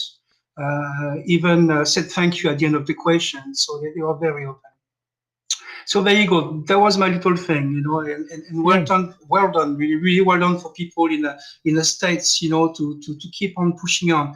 I don't think it's going to happen in Europe. I don't think it's going to happen in Russia with what's going on right now. I don't think it's going to happen in China. And from what I'm seeing, and from where I'm sitting, from what I'm seeing, I do scan quite a lot. It seems that in the States, we do have the ball rolling. So it's up to the people, to keep on asking to the authorities, to the right authorities. Mm-hmm. Obviously, you have to be quite nice, let's say, about it. It's not time to insult. It's not time to go, oh yes, conspiracy, etc. Just asking simple question about the subject, and they are responding. There are a lot of people saying this. They are responding. Yeah, no, for certain. Well, Fab, thank you for logging in and sharing that. I appreciate it. I will look it up. I think I found him online, but I'll see if there's some kind of article mentions or anything like that. So, yeah, thank you. Thanks for coming on. That was done yesterday. That was spoken yesterday, so it's pretty hot news. Okay, nice one. Goodbye, everyone. Have a lovely night, and yes, good to have you back. Yeah, I don't know for how long, but I'm back for now. So, but thank you, Fab. I appreciate you logging in. Not a problem. Ciao, bye. All right, bye. Okay, well, since Fab made it super short, I could take on one or two more, but let me see. So, Spaceman Oust said, "Bummer, have been waiting to chat, and it is ending bummer." If you're talking about chatting here on Telegram, I haven't seen you raise your hand. Unless you are in here, then I don't know which one you would be if you're going by a different username. But otherwise, if you would like to chat with me, please log into Telegram, raise your hand, and we'll have a quick chat. But let me bring in Israel. And Israel, I'll give you the floor for now until someone else comes in. I have about maybe 20 minutes or so. And let me unmute you. So you are unmuted on my end. Unmute yourself on yours, and you should be able to talk to me. Hello, brother. How's it going? Pretty good. How are you? Thank you. Miss you guys too. It's been a while, and I'm glad that there's so many. I guess how's the saying go? Absence makes the heart grow fonder. So maybe I need to have just fewer shows and have more people come in each time, because it seems like that's the fullest I've seen the chat room in Telegram so far. Nah, that's a bad idea. I'm just kidding.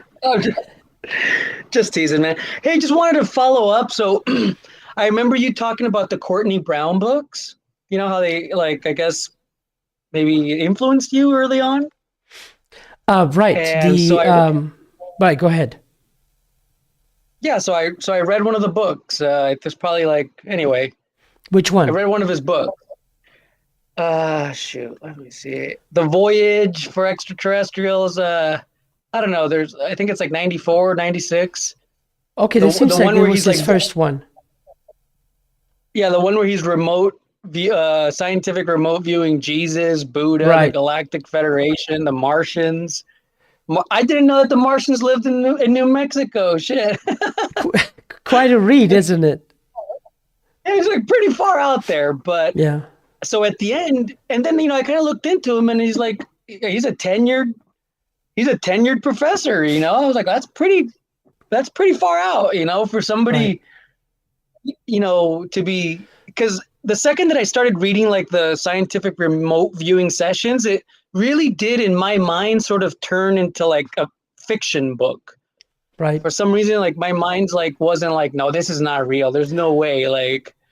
But well, the way anyway. he talks about it, and I mean, obviously, do you remember the process? If you do, I'm going to try to recall it. But so he remote views, and what they usually do is there's a term called front loading, and they're trying to avoid that, which means you don't speak to this person in terms of what did the ball look like or where's the ball located or something like that.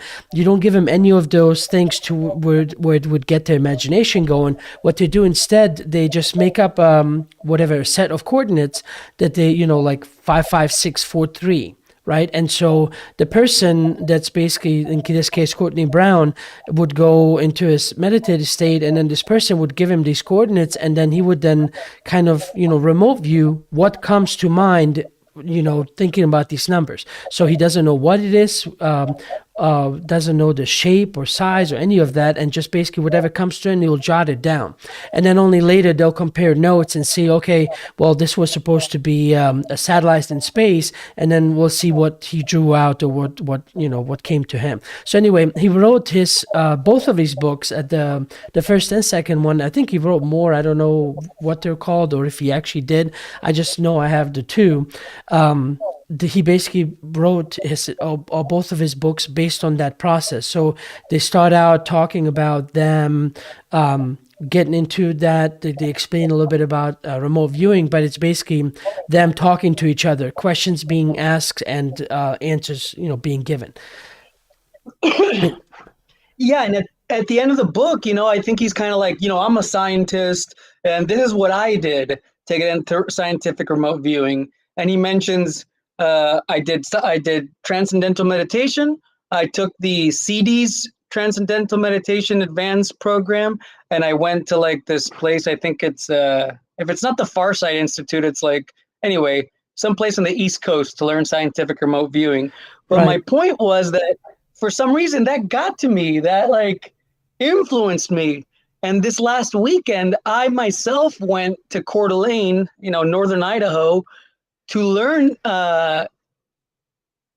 transcendental meditation. I don't know if the goal is to scientific remote view or something, but I was I just saw value in that, or I was let me get a formalized practice of meditation going, and why not do the one that is recommended in this book? And I just kind of wanted to follow up and just touch bases with you and let you know that you influenced me enough to drive 5 hours away to learn well, TM. I hope it turns out good for you. It's I hope people don't attach disappointment to any kind of encouragement that might be coming from my end.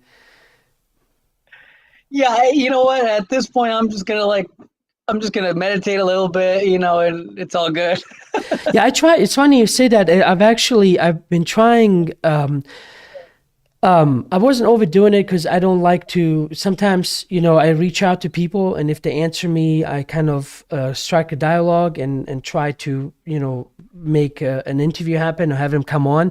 But I've tried so hard to get him. I mean, I've wrote a nice, 2-paragraph page about, how much I would love to have him on.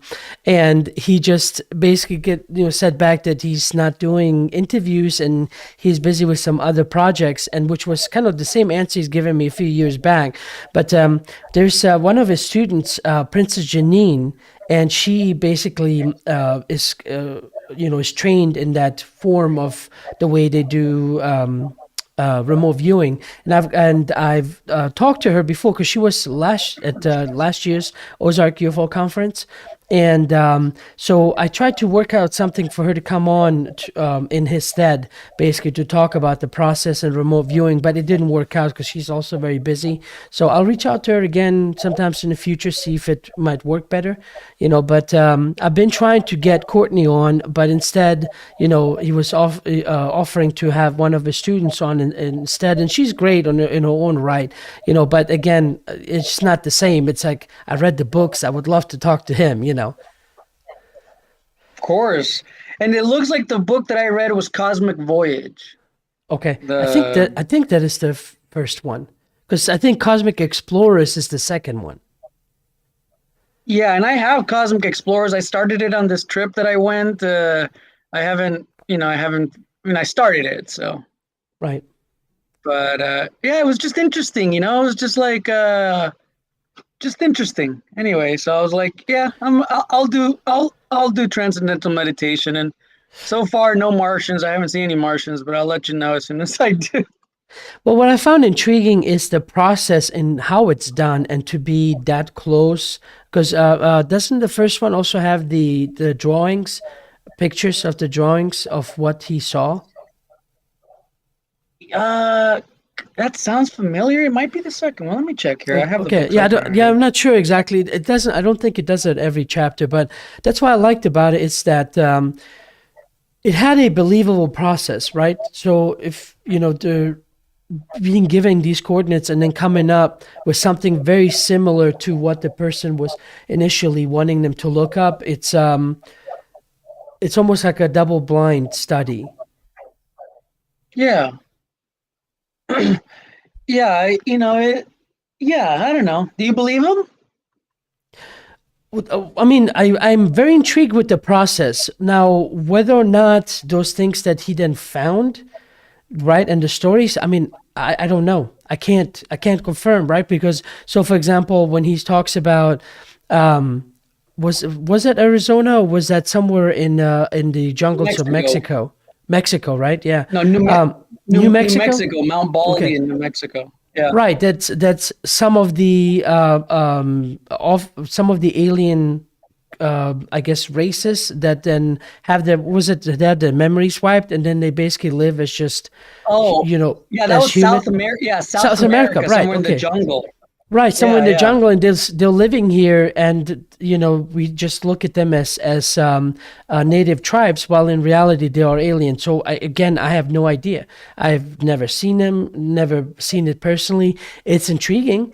I'd love to believe that it's true, but again, I don't know, man. I can only tell people what I've done personally. Go read it, take the information, keep it in the back of your head, and so in the future, if you get to see something similar to it, you can either have that for confirmation, I know what I've read about this, or if it never happens, either you just haven't experienced it yet, or it's not true, But that's the only thing I can always recommend when it comes to information. Take it in, listen, but then just let life take its course and see whether or not you find a confirmation or no. Absolutely. And are you going to be at that at the Ozark conference thing? Is the sun going to come up tomorrow? Yes, no, for sure. All right. I'm part of the organizers, so I have to be.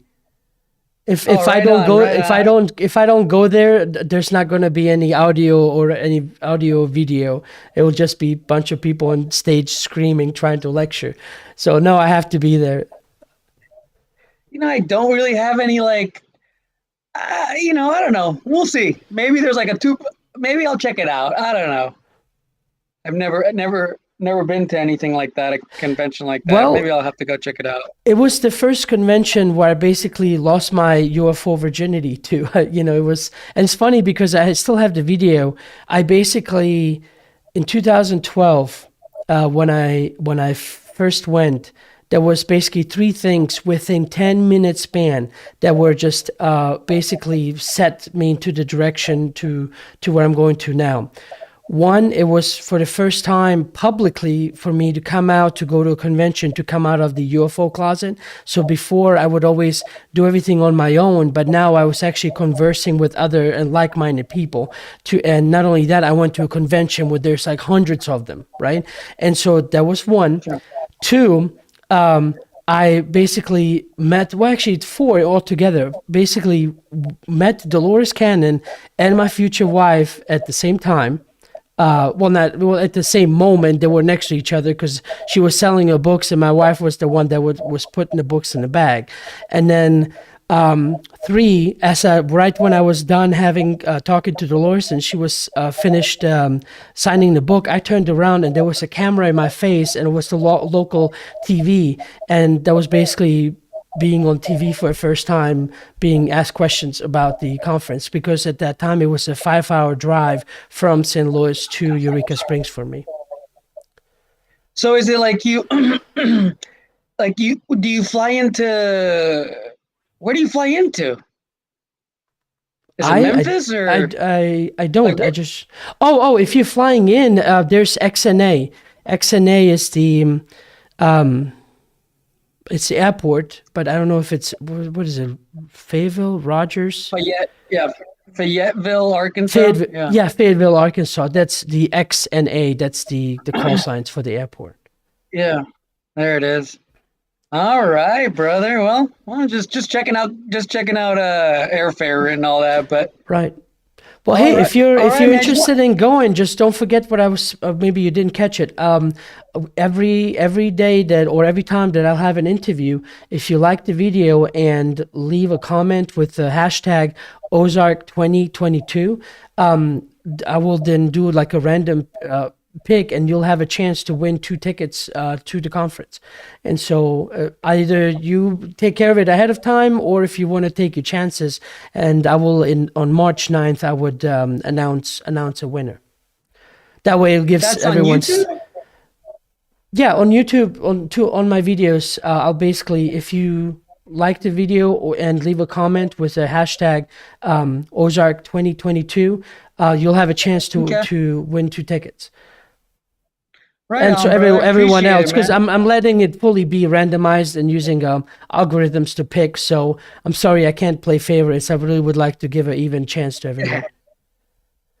Yeah, no problem, brother. Sounds good, man. Good to have you back. Yeah, well, I'm back for now. So good talking to you. Thanks again for logging in and chatting with me. Yeah, brother. Have a good night. You too. Bye-bye. Okay. Spaceman, I'm really sorry to say, I can only give you about 10 to 15 minutes. So you're unmuted. Please unmute yourself on your end, and you can talk to me. Spaceman, do you hear me? Or Spaceman Oust, A-U-S-T. Spaceman, unmute yourself. Going once. Going twice. There we go. I wasn't sure how to unmute it. I'm new to this, so yeah, I had a couple of things I could talk about. Just go quickly, ahead. I'll just say about this data mining. The way the data mining works, and the reason people have high-end machines is because when someone makes a transaction in Bitcoin, it's the first person to complete the transaction that gets the profit from it. Right, so you've got to have a really high-end machine to do that. So unless you're running a server or something, you don't really have any chance of making money out of that system. But also wanted to say about people who want to get control of their life. Look up a website on YouTube called Gemstone University. It's built by a group of high-end lawyers, and they teach you every step on how to use the system to create your own society, basically, and get control of everything, taxes and the whole lot. But anyway, with astral traveling, I just wanted to explain how people can actually practice to learn how to do that. Because everything in the astral plane is actually connected. So dreams are a form of astral traveling, and same as remote viewing, except remote viewers do it while they're conscious. But when you astral travel, you're actually in a dream state. Um, and the thing is with astral travel, what a lot of people don't realize, you should always have someone that knows what you're doing, because when you do go into the astral plane, your body slows down. And I mean, every part of it, like so much so that not even a doctor can detect if you're alive or not. Mm-hmm. All right. So, the ancient people and that used to be really in tune with astral traveling, because all knowledge is on the astral plane. You ask a question in the astral plane, you get the answer shown to you straight away. But to get into it, you just got to listen, find a quiet place. What I did to start it off was to, when I was taught it, I was told to listen to a clock ticking, next to me or beside the bed. And what'll happen is you listen to that ticking noise, and it's really all about focus. You can't lose focus, because if you lose focus, you could fall asleep, or you just lose control of the actual, what you're doing in the astral plane. So like when you're listening to a clock ticking, what'll happen is that ticking noise will end up inside your head, like really, really loud. And you'll start hearing other noises related to that ticking noise. And for my instance, like first up, I heard the ticking noise loud in my head. Well, that's the point where you're in the astral plane, but you can fall asleep at that stage as well. So if you don't sort of keep focus on what you're doing, you will fall asleep. But so when you hear that ticking noise, you'll start hearing other noises. And in my case, I heard like a squeaking wheel, And when I asked myself, well, oh, what's that? I was shown this cog that was turning inside the clock that was making the arm go tick tock, tick tock, So it's all related like that, So one thing leads on to another. So depending on the question you ask, to what you get shown next and to where you get led to, you know what I mean? Mm-hmm. But when you're when that noise is in your head, you can go anywhere. You can, but you need to be able to vision it, so you can connect with other people. If you can see that person's face in your dream, in your mind, then you'll link with that person, or with an object, it could be the moon or anything, so yeah, that's how it sort of works. But you gotta practice it, it's not a simple thing, where meditation's sort of more like you're relaxing your mind and everything, but you're waiting for the answers, or so it's not directly connecting you to where you want to be.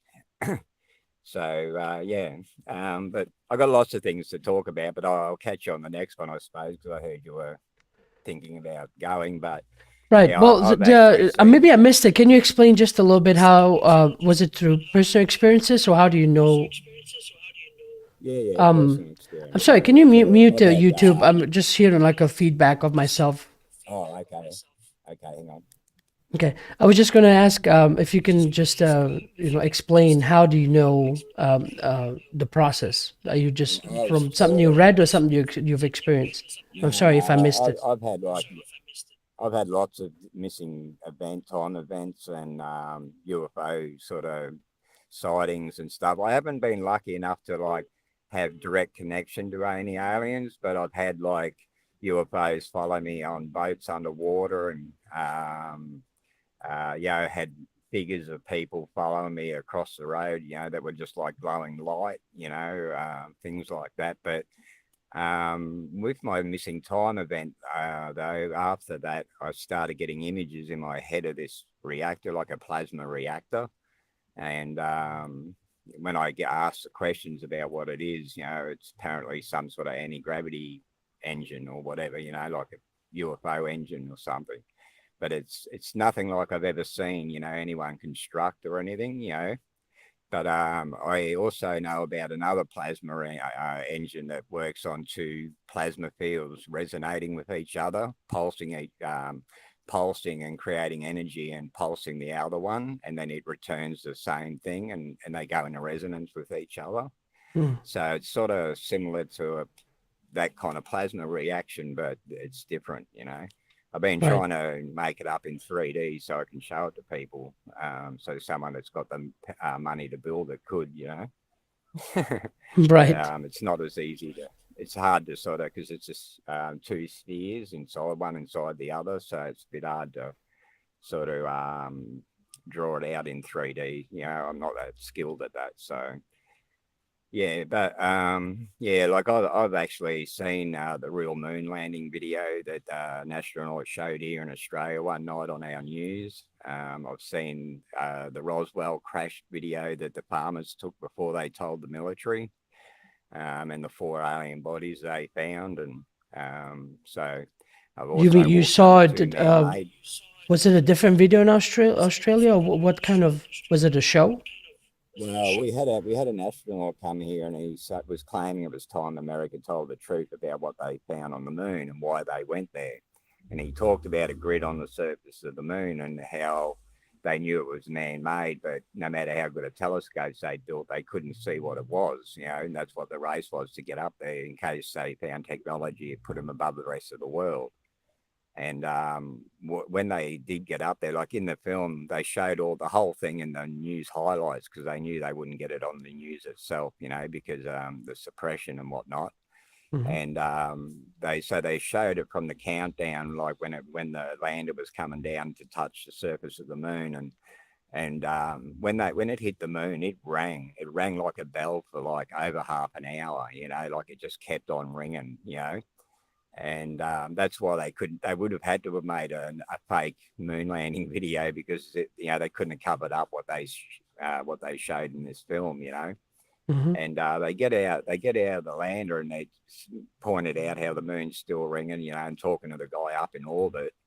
And then they walk up over this crest to go and investigate what the grid was, and it's a city made of glass with 7-mile tall buildings that were casting a shadow. And it was a shadow that they could see from Earth, not the buildings. And they sort of cut out there, and then they come back on, and they're actually walking in the streets of in this city, you know. And one's got a camera, and he's just taking photographs, and the other astronaut had an actual video camera attached to his chest, and he was filming everything. And the guy with the video camera, he actually comes across this big tunnel with a glass iris on it, you know, going into the surface of the moon. And he's speaking, and he says, you know, holy damn, this is big enough to drive a bloody coal truck down.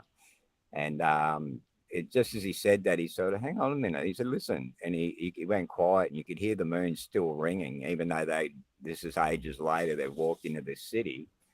And then he bends down, he scoops up some of the dust, and he has a closer look at it and goes, you know what? This isn't dust. This is drilling fibers. Someone's mining the moon. And just as he said that, the guy up in orbit goes, bogeys, 11 o'clock. And he pans across away from the astronauts to the left of them. And you see these 2 black UFOs coming around from the dark side.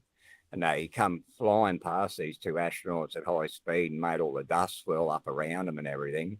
And the 2 astronauts, they spoke to the guy out in orbit, said, no, I think we've just been asked to leave. And they turned around and started hopping out of there, you know. So, yeah, I'm not surprised that they made a fake moon landing video at all. You mean, I'm sorry, forgive me, I'm kind of slow on the update today. So somebody told you the story, or you said you watched something regarding this? They showed the film footage on our news highlights before the news started. The whole thing. When was this? Probably about 10 years back. Wow, okay. And I was actually going to try and, it was back in the day of the VH cassette. No, I was looking around while it was playing, trying to get a blank tape to record it. And but by the time I found a blank tape, I realized, they're not going to stop. They're going to actually keep playing it, you know, because it had already gone. So much information had already come out, you know. I thought, yeah, they're not going to put it on the news because it's not going to make it. But I had a tape ready to go, but by the time I did that, it was sort of nearly over, so I didn't get to capture much of it at all. So But if people look up glass structures on the moon, you'll see them for yourself. There's plenty of evidence out there of it. But yeah, so yeah, the moon landing was definitely real.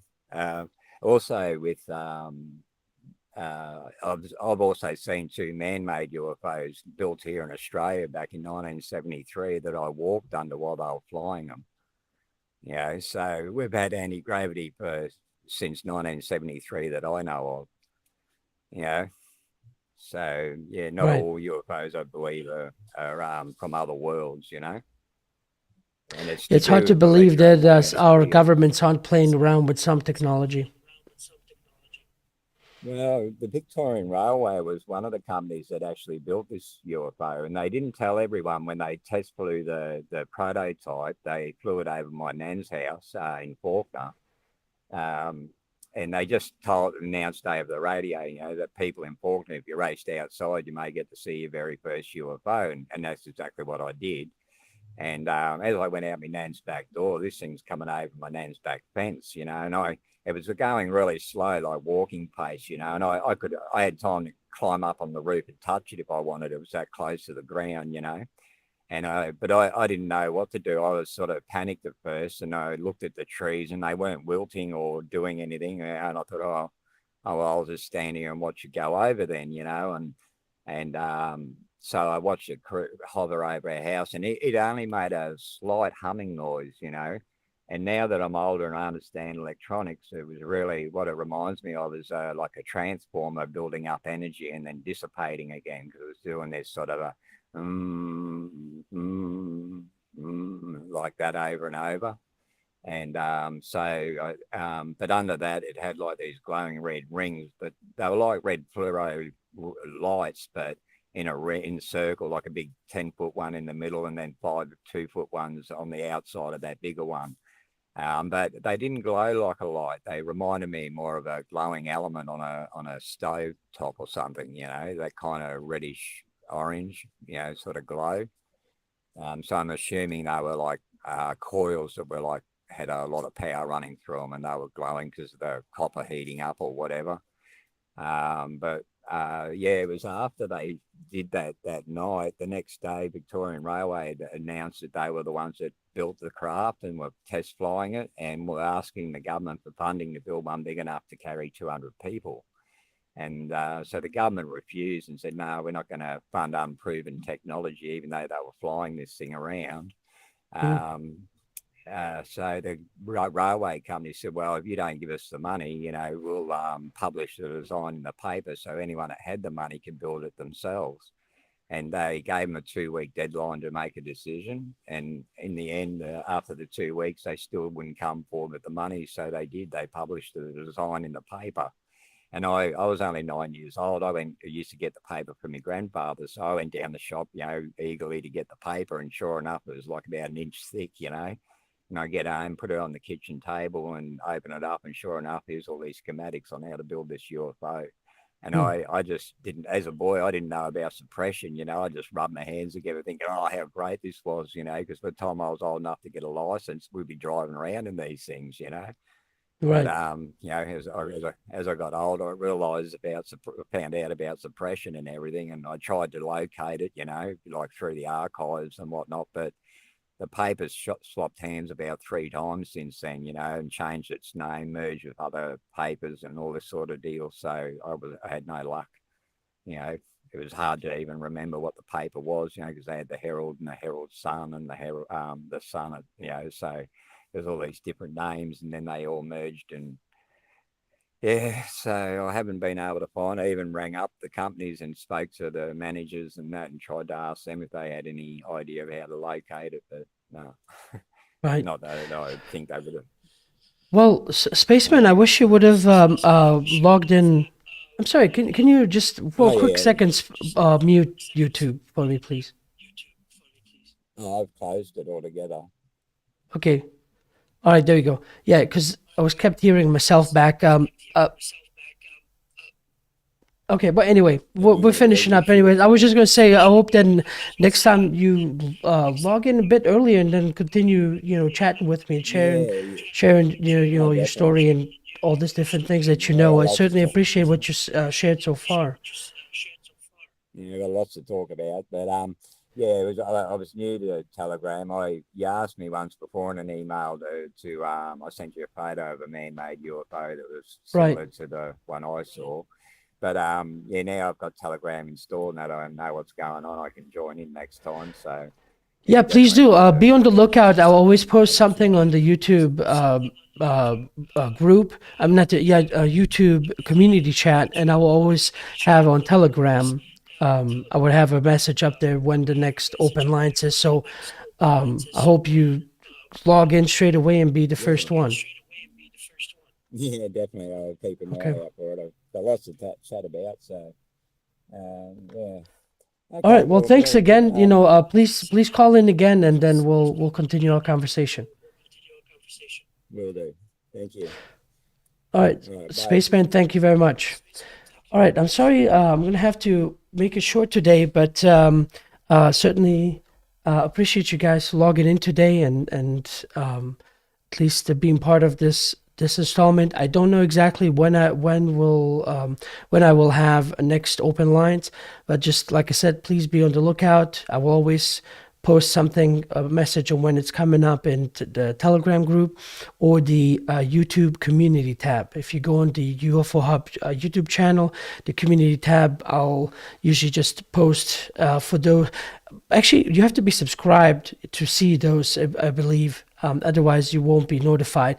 But anyway, that's why I usually anything upcoming, I'll put that up there. If it's something more important, I'll actually make a dedicated video about it.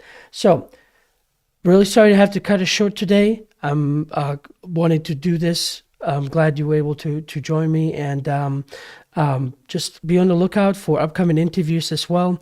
And so I can't give you an exact time when I will do what, but like I said, I will, the second I know something, the second that it is going to happen, it will be on Telegram announced and the YouTube community tab. So certainly hope you pay attention to those and take advantage to be part of the live stream again. All right, so thank you all again. I hope to see you guys next time, and you take care.